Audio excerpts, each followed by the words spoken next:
Greetings YouTube and welcome to the Blue Corner into a Yu-Gi-Oh! Deck profile, and as you can tell by this mat here, it's going to be on Satellarknights the deck. Sorry, but I had to make that crack at least once. But yes, this is just my take on Satellarknights, so this should hopefully be a short video. As we all know what the deck does, it's kind of infamous for how linear it is, and I'm not going to defend that. I mean, the deck really does not take a whole lot of ability to pile. It does take a little bit of skill to get a fair amount out of, but it's by no means as complicated as Shadows, Necros, and especially Ritual Beasts. But I've had this thing sitting sleeved for quite a while, so I figured I might as well finally play it. It's the type of deck that I build and run whenever I wake up and I'm just incredibly tired or didn't get like enough sleep or I'm not feeling well. I was like, I don't really feel like thinking today, so I'll just play Satellarknights because, again, it's just do pretty simple things. Summon Deneb, search. Summon Altair, search Deneb, or sometimes make a ranked a Triver play, and that's pretty much what you're doing, and then you try and flag your opponent out to victory, and subsequently that's how you win worlds. Anywho, let's get started on this. So, as with any Satellarknight deck profile, I am running 3 copies of Deneb, 3 copies of Altair, 2 copies of Unakalai, and 2 copies of Vega. Standard Satellarknight ratio, I don't see any reason why I would want to deviate from the standard here. The 2-2 of Unakalai and Vega has been rather helpful. If Deneb gets hit, then Unakalai will go to 3. If Altair gets hit, then I'm going to cry. Then for the remaining monsters, 2 copies of Ghost Rabbit and Snow Ogre, because in my area, I come across a lot of decks that this is rather good against. I have thought about running some level 7 heroes to take advantage of this.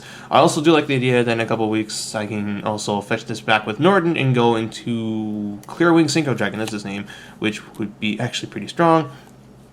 Incidentally, it would give me access to Michael's on. I don't like that. Moonlight Black Rose, but yeah, it's just basically more removal. Sometimes my opponent will try and do something and this will help. And finally, 1 copy of Thunder King Ryo, because it's all you can run. And for the spells, I Triple Rhoda, 2 Duality, Book, Raigeki, and Soul Charge.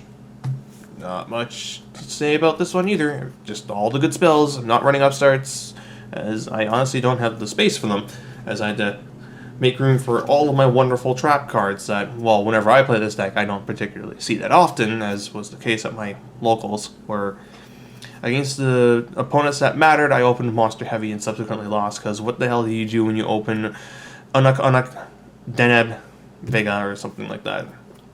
Just, anyway, for the traps, which is what this deck is kind of infamous for, you got your 3 Infernity Barrier / Gemini Spark card. This will definitely get hit on the list, I think. Nova is incredibly stupid. And then for the other things, you've got your 3 Call the Haunted, your 3 Fiendish Chain, 2 copies of Anti-Spell Fragments. This is my tech for the deck right now, as the last time I went to locals, we had roughly 6 Shadow players, 1 Cleafort player, 1 Ignite player, in addition to just random generic stuff. So I felt that Anti-Spell would be like the best thing I could tech to give me the edge against all those matchups. Otherwise, I would just main deck Shadow hype, because Shadows are the most played deck here. And as I've mentioned before, if I'm able to run things that say, no, you can't play Shadows, then I have a pretty easy time at locals. But I never saw this against dolls, and I kind of bricked against the 1 doll player that I went up against. So, yeah, it's whatever. This could be anything else, really. 2 copies of Mirror Force. I don't like Storming at the moment. It's not in the main deck. Yeah, it's great against dolls, but aside from them, though, what do I really want to be flipping that on? Because Cleafort will just, well, you're giving them all their monsters back. Necros are the same thing. All their monsters do things in the hand, and Ignites are the same way. Like, ugh. I don't like Storming Mirror Force at the moment. I'd rather side deck it. I like Mirror Force for at least being able to kill those things. I mean, Necros have to overextend a bit in order to do stuff. Cleafort, yeah, they go back to the extra deck, but it still buys you a turn anyway. I mean, I guess Storming's the same in that sense too, but I just prefer, like, actually beating things over, because your opponent will have to invest a bit in order to get over your Xyz monsters, especially if you go turn 1 Tsukiyomi. 1 Breakthrough, Bottomless Oasis, Warning, Torrential, and Emptiness. So, yeah. I'd like to say that's fairly straightforward. I just ran when I felt like running. Not much else I can say about that. Yeah, it's not innovation, but there's only so much you can do with this deck.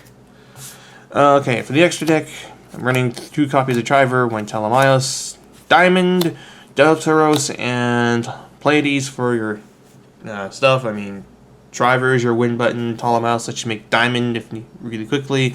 Deltaros is oftenly used as an attachment for Telemios, and then Pleiades is something I can summon off of Telemios if I'm not going to go into Diamond for the matchup, but those are just your utility, not Constellar, Satellar, Ixies, and then for the generics, Dweller, Tsukiyomi, Castel, Emerald, Exiton, Cowboy, Excalibur. I don't have a Diamond King Crab. It's been on my to-do list for a very long time, so instead I'm running this guy. He's obviously not as good as Crab King, but it's whatever. Rhapsody, and finally Rongo Myad, because he's kind of a mini win condition in this deck. If you get him with 5 materials, then you pretty much have the game, as your opponent really can't do a whole lot just in order to out that thing. It's 2 turns which they can't special summon, and you get a 3000 beater. Yeah, GG on that one. But anyway, that's for the deck itself. Fairly short video, but again, it's Satellarknights, so it's not like I can be too in-depth on here. I've spent a couple videos doing that before, but that's all I got for now. As for what I'm working on, well, I don't have anything that you guys would really want to see. Yeah, there was that Watt video where I was playing a dragon variant, but that's by no means ready. I'm still testing that like hell. Like, just crazy. Well, yeah. I can tell you right now, despite the fact I'm only running about like 17 monsters, I keep opening with too many of them. What else can I report on my initial testing? Ravine is kind of iffy.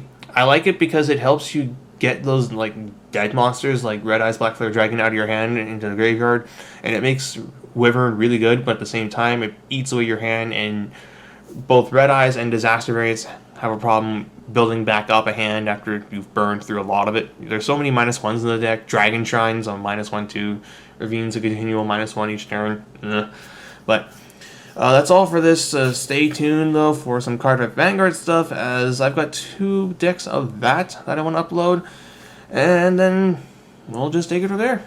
So until next time, this is Blue 39, jacking out.